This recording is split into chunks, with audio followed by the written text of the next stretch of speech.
Welcome to Storied Audio. Mara hadn't meant to see anything. She was just passing the cafe on her lunch break when she spotted Eli, her best friend Tessa's boyfriend, sitting at a small table by the window. Across from him was a woman Mara didn't recognize, pretty, smiling, leaning in as they talked. They laughed. They shared dessert. And when they stood to leave, they hugged, warm, familiar, lingering. Mara froze. Her stomach twisted. She snapped a photo before she could think, her hands shaking. By the time she reached Tessa's apartment, she was breathless with dread.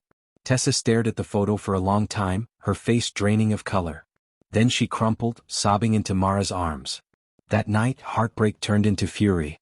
They made a plan, reckless, emotional, fueled by the kind of pain that begs for an outlet. They called his workplace, anonymously reporting things that made his week miserable. They told mutual friends he was cheating, letting the rumor spread like wildfire. Tessa felt powerful for a moment. Vindicated. Mara felt sick, but she didn't stop her. A few days later, Eli showed up at Tessa's door, confusion written all over him. "Why are you doing this?" he asked. "What did I do?" Tessa shoved the photo at him. "Don't lie to me. Mara saw you." He stared at the picture, then closed his eyes. He looked exhausted, not guilty, just tired.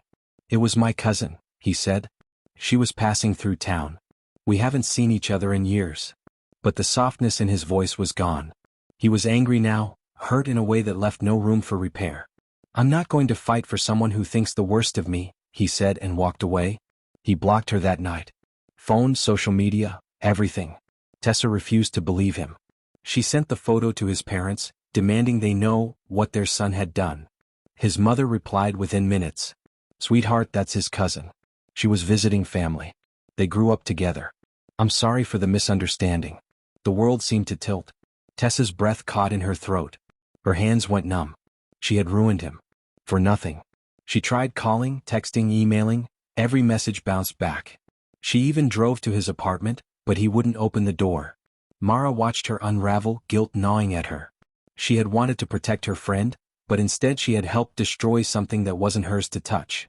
Tessa cried for weeks, not just because she lost him, but because she knew she had become the villain in her own story. She had chosen revenge over conversation, anger over trust.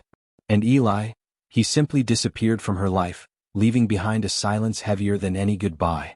Sometimes, late at night, Tessa would stare at the photo, the one that started everything, and whisper to no one, "I should have just asked." But apologies sent into the void never find a home. And some mistakes can't be undone. Subscribe to the channel for more audio stories.